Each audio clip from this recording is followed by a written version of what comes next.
Not all heroes wear capes, friend. Some wield a wrench and carry a bucket full of sass. You giving me these or not? After finishing my Jack and Sly videos, I feel I made a grave mistake. One that has haunted me with sleepless nights. I placed the first Ratchet and Clank on the same pedestal as Jak and Daxter, relying solely on fractured memories. It's not fair! Why did you give me this disease? What did I actually remember about the original game? Bolts, guns, and space? That's about it. So I had to return to the source, strip away the nostalgia, and form an honest opinion of Insomniac's 2002 classic. After their original concept, codenamed A Girl with a Stick, was ultimately scrapped for being too dull, we dodged a bullet there. We got a Lombax, wielding a wrench and a robot with a conscience. The game laid the foundation for a series that would span decades.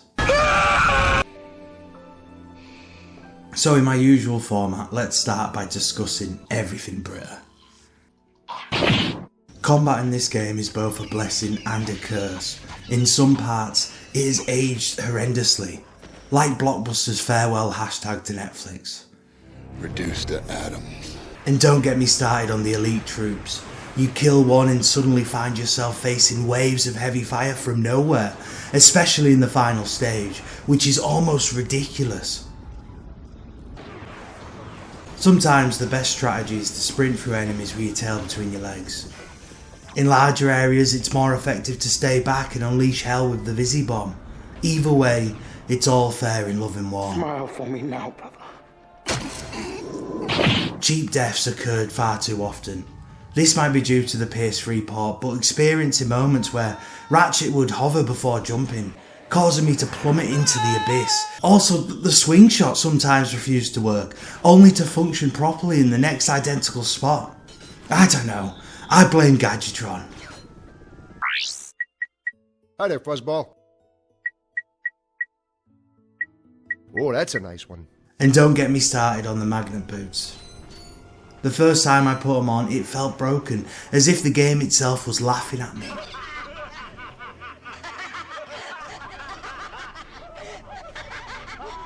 While the later magnet walk sections were fine, that initial experience was tedious. I just needed more space. I honestly thought that part of the game was glitched. If you're playing the PS3 part of the original Ratchet and Clank and care about earning trophies, good luck. First off, there's the 1 million bolt grind. It's absurd. Whoever came up with that number should have their bolts confiscated permanently. Then there's the hoverboard race on Rilgar, which has a 1 minute 35 time limit to beat. I spent 2 hours trying to beat that time. 2 hours in my own personal psychological Groundhog Day. Still got the moves. Shaving milliseconds after milliseconds. Look at me now, Dad. When you push past the annoyances, the true genius of Ratchet and Clank becomes apparent. Beneath the cartoonish visuals and quirky weapons lies a dark satire of capitalism. Sell? After we just saved your scrawny butt? Corporate greed. So fast, Lieutenant. Just because we don't need any more trees doesn't mean they should have them. Destroy everything. And consumer culture. Chairman Stephen Drake Seagal is one of Ratchet's most memorable villains. Driven solely by profit, he destroys planets, harvests their resources, constructs new ones, and then pollutes them all over again. He is a parody of an unhinged CEO if left unchecked. Sniveling snot-nosed populations, form a line behind me and kiss my... We're still on? Well, turn it off, you idiot! Drake's workforce in the game, which is nearly entirely composed of service bots, mirrors the state of today's gig economy. There is a mentality of serving until you break, only to be discarded and replaced by a newer model. Gadgetron, at first glance, appears to be a fun, quirky vendor selling outrageous weapons. However, it highlights consumer culture. Every gadget is flashy and desirable. Throughout the game, I never really saved my bolts. Instead, I chased the next new weapon, trapped in an endless cycle of needing more. And Captain Quark is the icing on the cake. While later installments of the game series emphasised this role as just comic relief, in the first game he serves as a sharp satire of idolism. We're all in grave danger, and I believe that together we can put a stop to this madness. Together? You mean you want our help? He brands himself as this saviour. He sells out to sponsorships. That's why I come to Al's Robo Shack for all my electronic needs. And he projects this image that conceals his cowardice. Step into the ring of heroes, and I will finally give you what you deserve. Captain Quark is not a hero. Although there is one problem with your hypothesis. I'm not going to kill you. You're not? No, he is. He's a salesman named Steve. In today's world of social media personalities, his character feels more relevant and humorous than ever. You can find someone pushing a product with that Quark swagger in every corner of the web. Most modern Ratchet and Clank players will see an inseparable duo. However, in the original game, they are not heroes. They aren't even friends. Instead, they are two nobodies thrown into this larger-than-life situation by chance. That is what I'm proposing. Clank is effectively a newborn, fresh off the production line. His worldview is black and white. Drek is bad, Quark is good. And heroes are supposed to do the right thing. He is absolute in his morality. Ratchet is selfish. I could be famous? He has been stranded on Veldin for years, eager to explore his own desires. If you can take out all the sand sharks, I just might have a spare hoverboard for you. We'd love to help you, Mr. McMarks, but Ratchet and I need to find Captain... One of your boards? I've always wanted a decent hoverboard. Well, alright. He doesn't join Clank to save a galaxy. He wants cool weapons, race hoverboards, seek fame, and later take revenge on Quark. No. Are you serious? That's it! I am out of here!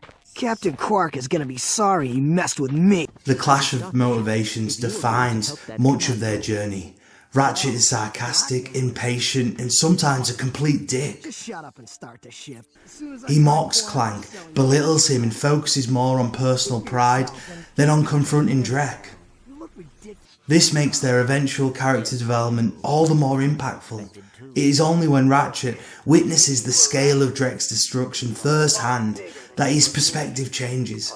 By the final confrontation, he has grown beyond his selfish ambitions and finally embraces the fight for something greater than himself.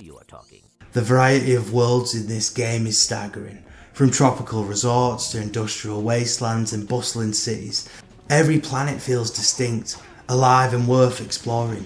The level design seamlessly interconnects paths and secrets in a way that rewards curiosity. Then there are the gadgets. Few games from that era packed as much creativity into their gameplay. And the weapons? They're both ridiculous and practical. When combined, the worlds, gadgets and weapons create an enjoyable gameplay loop. Even when the mechanics can be frustrating, there is a sense of progression that keeps you moving forward. The combat in Ratchet and Clank can be clunky, and the platforming may sometimes leave you smashing your head off the wall. Despite these issues, Ratchet and Clank remains an incredible game. Its satire is timeless, and Ratchet and Clank's arc has more layers than most modern characters. The diverse worlds and inventive gadgets create an authentic space adventure, expertly balancing comedy and creativity. Although it was rushed and clearly had some rough edges, Ratchet and Clank is more than just a mascot platformer. It is a timeless, sci-fi classic. It demonstrates that not all heroes wear capes. Some simply carry a wrench. Boom! Quite ingenious, really. Once our trained professionals put the finishing touches on our new planet, everything will be complete. Thank you. Goodbye. What is your favourite Ratchet and Clank title in the series? Drop it down in the comments below.